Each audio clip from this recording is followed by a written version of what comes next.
आज हम लोग पढ़ेंगे मैथिली शरण गुप्त जी का लिखा एक बहुत ही सुंदर पाठ है, किरणों का खेल। तो मैं सबसे पहले कवि परिचय में हम लोग जानेंगे कि मैथिली शरण गुप्त जी के बारे में संक्षेप में जानेंगे। ये एक राष्ट्र कवि है। राष्ट्र कवि का मतलब बहुत से राष्ट्र कवि हुए हैं जिनको राष्ट्रीय पुरस्कार प्रदान हो जाते हैं, राष्ट्र कवि कहा जाता है। तो मैथिली शरण गुप्त जी राष्ट्र कवि से आख्या विभूषित हुए हैं। इनका जन्म 3 अगस्त 1886 को उत्तर प्रदेश के चीरगांव जिला झांसी में हुआ था। आपके पिता सेठ रामचंद्र जी राम भक्त और सुकवि थे।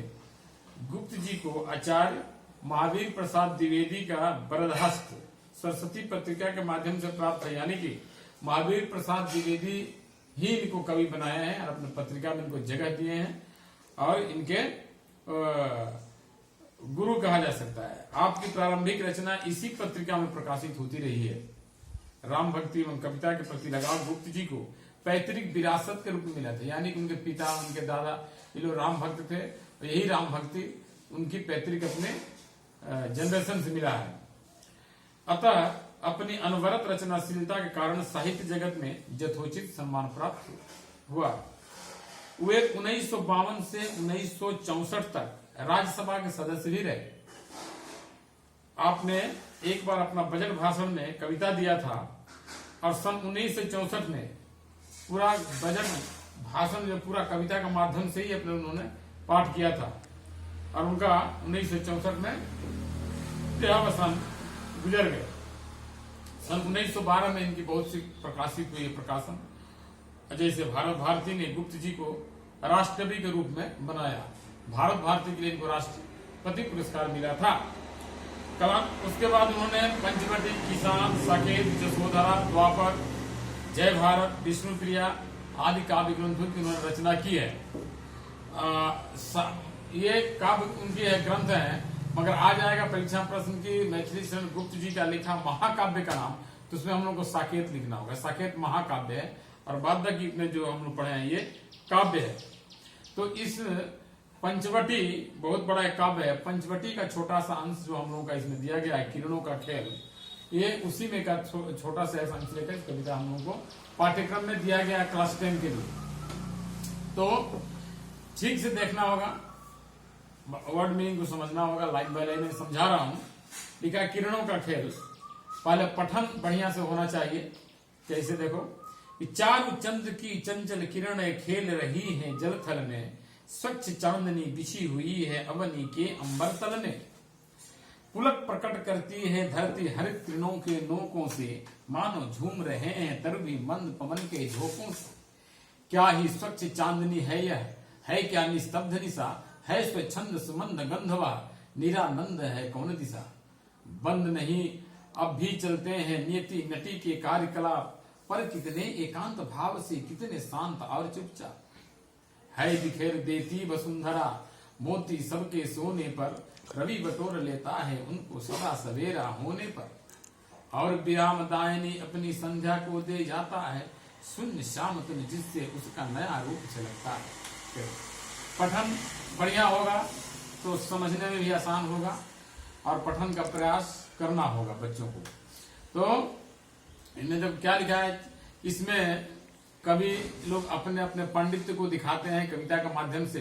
तो इसमें अलंकारों का कितना सुंदर प्रयोग हुआ है। अलंकार बाद में हम पढ़ाएंगे या 9 में पढ़ाया गया होगा तो आप लोग समझते होंगे।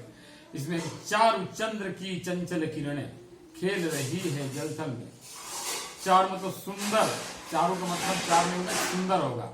सुंदर चंद्रमा की चंचल किरणें जल थल सभी जगह, उनकी किरण रोशनी सभी जगह पड़ती है, सभी जगह खेल रही है। स्वच्छ चांदनी बिछी हुई है अवनी और अंबर तल में, और चांद के द्वारा जो चांदनी मूनलाइट वो आकाश से लेकर के और धरती तक सब जगह वो व्याप्त है। दूसरी पंक्ति में क्या, दूसरे स्तवक में लिखे हैं कि पुलक प्रकट करती है धरती हरित किरणों के नोकों से। ये धरती पुलकमान है, बहुत प्रकट कर रही है, खुशी दे रही है। क्या, किससे? हरित तृणों के नोकों से। हरे हरे तृण मतलब घास, घास के जो नोक होते हैं उनसे ढकी हुई है पूरे मैदान में। कैसा लग रहा है जब नुकीला पौधा बड़े हो जाते हैं, जैसे धान की खेत हो और कुछ, तो जो हवा की लहरें आती है, तो खेतिया जब खेतों में जब ये झूमने लगते हैं हवा के लहरों से, तो कैसा लगता है कि मानो झूम रहे हैं तरु भी मंद पवन के झोंकों से। तरु का मतलब बड़े गाछ होते हैं, ऐसा लग रहा है कि गाछ भी उस मंद पवन के झोंकों से हिल रहे हैं। ये प्रकृति का विवरण दिए हैं मैथिली शरण गुप्त जी इसमें। और क्या लिखे हैं देखें, क्या ही स्वच्छ चांदनी है यह, है क्या निस्तब्ध निशा, है स्वच्छंद सुमंद गंध व निरानंद है कौन दिशा। क्या ही स्वच्छ ये पवित्र चांदनी है यह, या निस्तब्ध शांत रात्रि है। ये स्वच्छंद है, स्वच्छंद मतलब स्वतंत्र है, सुमंद है, और गंध मतलब शीतल मंद सुगंध। तीनों त्रिविध बयार, 3 प्रकार के बयार को विवरण मिलता है बड़े बड़े ग्रंथों कविताओं में। तो कहने का मतलब यही है कि स्वच्छंद सुमंद गंधवा शीतल मंद सुगंध पवन निरानंद है कौन दिशा। सब तरफ ही आनंद है, कौन सी दिशा है जहां आनंद नहीं है। उसके बाद वाले में लिखे हैं कि बंद नहीं अब भी चलते हैं नियति नटी के कार्यकलाप। बंद नहीं है, अभी चल रहे हैं। नियति मतलब जो समय से होता है, प्रकृति का नियमित जो हो रहा है। हा? नियति के नियति नटी कहा गया नृतांगना का, ये काल हमेशा चलता रहता है। नियति जो चलती रहती है, तो नृतांगना रूपी समय का कार्यकलाप ये रुकती नहीं है, बंद नहीं है, अभी भी चलता ही है। पर कितने एकांत भाव से, कितने शांत और चुपचाप, मतलब कैसे एकांत भाव से शांत और चुपचाप समय जो है बढ़ता जा रहा है। ये है बिखेर देती वसुंधरा मोती सबके सोने पर। और ये रात्रि क्या करती है, पूरा धरती को बिखेर देती है। ये निशा रात्रि मोती सोना सबके ऊपर स्निग्ध, और सुबह होते ही रवि बटोर लेता है उनको सदा सवेरा होने पर। और रवि सूरज उन अंधेरों को बटोर लेता है, सवेरे होते होते प्रकाश में कर देता है।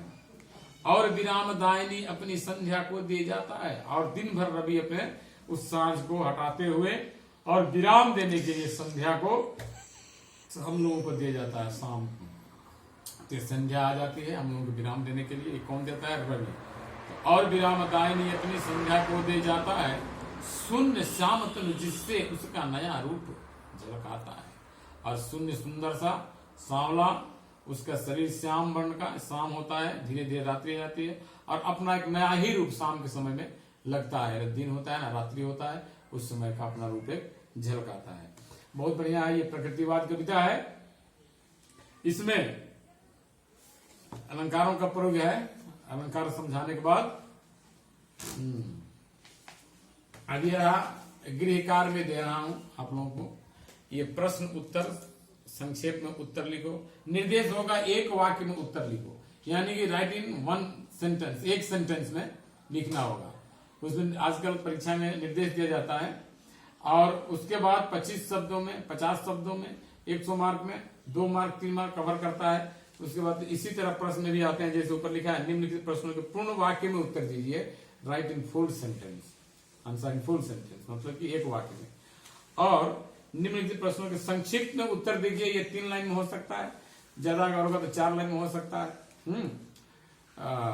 और निम्नलिखित प्रश्नों के सम्यक उत्तर लिखिए। सम्यक उत्तर लिखिए, कम से कम इसमें 250 वर्ड होंगे, 250 शब्द होना ही पड़ेगा। इसमें सम्यक के उत्तर बड़ा है, ब्रॉड क्वेश्चन हो सकते हैं। हाँ, ब्रॉड का मतलब ये नहीं कि इतिहास जैसा बहुत बड़ा, ऐसा नहीं है। अच्छा, और व्याख्या में, व्याख्या के जैसे मैंने पहले एक बार बताया था कि व्याख्या में बिंदु 4 होते हैं, संदर्भ, प्रसंग, व्याख्या और उपसंहार।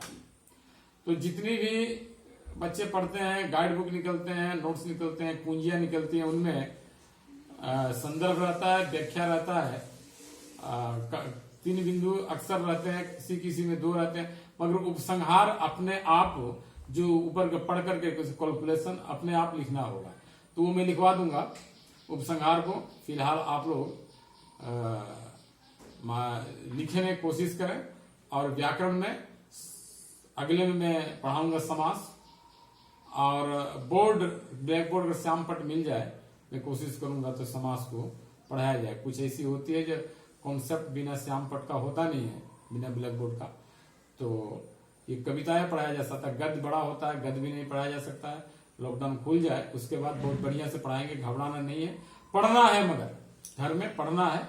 यही सबसे बड़ी बात है। और इसमें अलंकारों का प्रयोग है, अलंकार बताया गया है, वैसे आप लोग पढ़े होंगे 9 में, नहीं तो फिर अलंकार बढ़िया तो फिर मैं समझाऊंगा। अलंकार को, रस को, समास को, ये और आप लोग लिख करके अपने ही माध्यम से, व्हाट्सएप के माध्यम से हो, जो भी हो, इस माध्यम से आप लोगों को देना होगा। और अगले में पढ़ाऊंगा तोड़ती पत्थर, बहुत बढ़िया है। तो इसका गृह कार्य यही रहा कि आप लोग प्रश्न उत्तर लिखें और लिख करके मुझे भेजें, मैं देख लूंगा कहाँ पर क्या है, मैं फिर से राउंड करके फिर दे दूंगा, या करेक्शन करके समझ मिले तो फिर से बढ़िया से लिख करके मैं दे दूंगा। और व्याख्या भी आप लोग कोशिश कीजिए, पहले जैसे कुछ व्याख्या मैं लिखवाया था अगले पाठों का, ठीक उसी तरह कोशिश करें। सहारा ले लेंगे आप लोग गाइड बुक का। और इस पाठ को यहीं तक।